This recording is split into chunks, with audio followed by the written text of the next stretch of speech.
Hey, what's up, y'all? It's D about to react to this impressive video titled Kelly Rowland touring with Brandy and Monica but not Beyonce, and Christian Keys speaks out again. Does Beyonce tour with anybody really? I don't recall her ever having anybody open for her that I've seen. I'm sure it's happened probably in the past at some point, maybe, I don't know, but I ain't never fucking seen it. She's had like special guests, but as far as like touring with her, like Beyonce and somebody, I just don't recall that being a situation in the recent history, other than Jay-Z, obviously. But yeah, so expecting that of Beyonce's weird.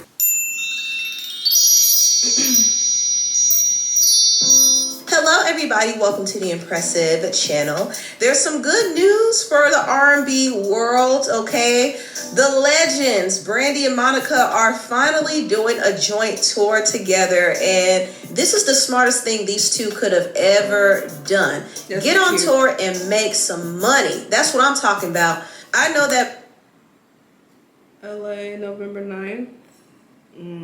Brandy and Monica are really going to put on a good show. I've actually already seen Monica in concert, and she's really good. Really good. I haven't seen Brandy yet, so I'm looking forward to seeing her because I know that she's going to sing down.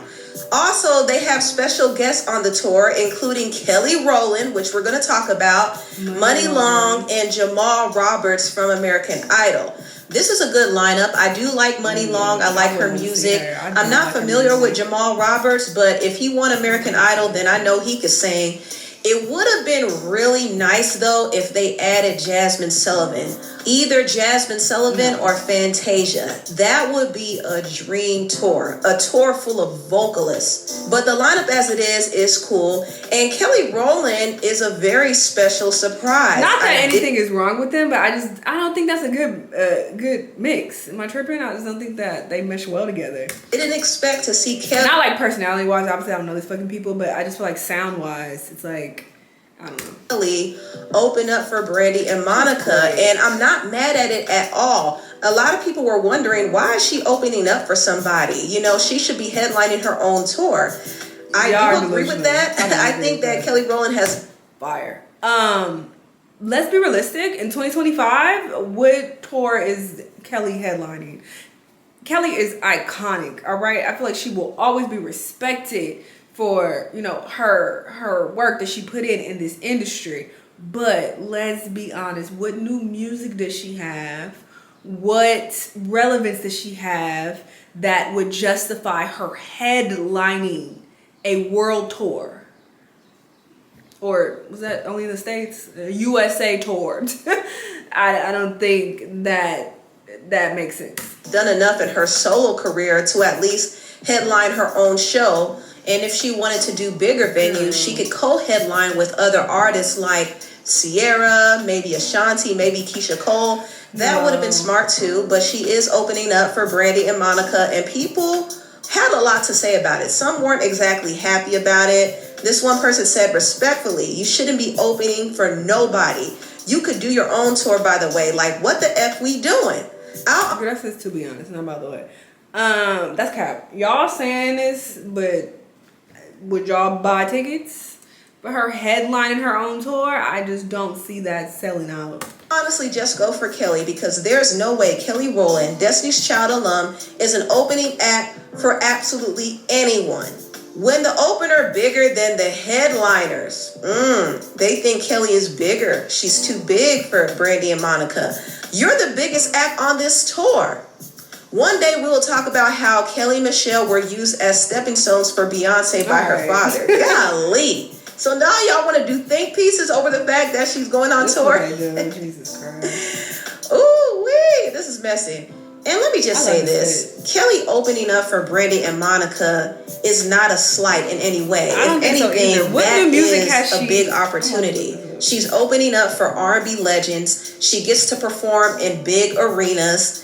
And that's great for Kelly right now, because Kelly hasn't been as active musically in a while. So this is honestly a good opportunity for her. So I don't see why people are thinking that she's getting scraps here. Like, no way. She's a special guest. Girl. Her name is in bold. A lot of people are going to come out to see her too. So, girl, 2013, 12 years ago, and y'all talking about, girl, you can headline your own tour. Let's stop. Y'all are delusional to the highest degree. She was on a soundtrack. That don't count though. Bad Hair soundtrack. That was in 2020. That don't count. As far as her own album, Talk a Good Game came out in 2013. Let's not act like she's a little fish here. But people still feel like she shouldn't open for anybody. You being an opening act for them is insane. No, y'all are insane. How is she an opening act? Someone else said, a dang shame your bestie will never let you touch her stage. Oh my God. Shout out to Brandy and Monica for being the generous queens. So they're alluding to Beyonce. Why would she go on tour with fucking Beyonce? Not allowing Kelly. Oh, but because they best friends, right? That's her best friend, so she needs to bring her along on her tour. She ain't released music in 12 years, but so what? Bring her along on your tour and share the stage with her. To be an opening act for any of her major tours. The delusion. Now, I'm going to say this. Jay-Z is not allowing Kelly to be an opening act for Beyonce because that is splitting up the money. That money is supposed to go to the Carters only. You hear me? Period. Jay-Z has Beyonce on stage trying to get that money because they have a 10-year deal with Live Nation. So in order to fulfill that deal, Beyonce has to go on tour. This is a part of her contractual obligation. And she also brings in the liquid cash that they need to run some of the businesses because it gets expensive. And also Jay-Z did take a major hit over those accusations against him because he was denied well over $100 million in loans. So he needs Beyonce to go on tour. He needs that. And allowing Kelly Rowland to open for Beyonce is just not going to work because they're going to have to split the profits. And that's not what they're trying to do at this point. And I did hear that Jay-Z is going to be headlining the Super Bowl halftime show next year, which is basically going to be him featuring Beyonce. And this is going to give Beyonce's Act 3 album promotion, and she'll have to go on tour again next year. Some people say that she's going to do the Betty Black tour. I don't know how true this is, but I wouldn't be surprised if it happened that way because, once again, they need Beyonce on that stage to make money.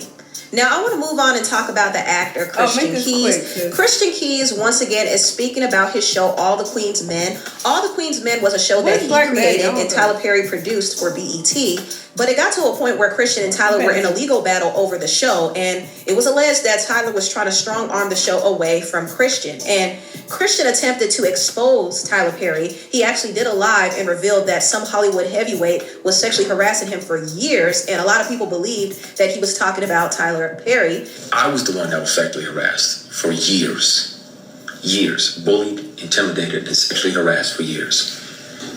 Once the sexual harassment started, I was like, well, I got to protect me because I'm saying no, and I don't want this person.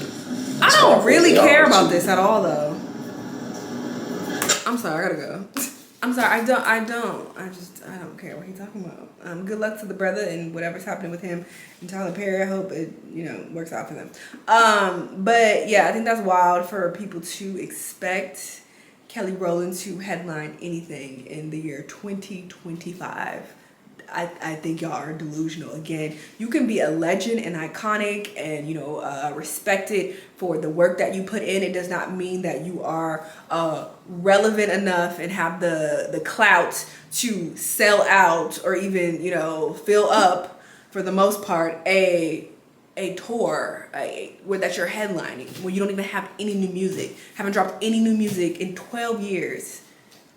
Where's the logic? The things that people say on the internet, it's very rarely rooted in logic. Boggles my mind every time. Anyway, y'all let me know what y'all think though, and I'll see y'all in the next one. Bye.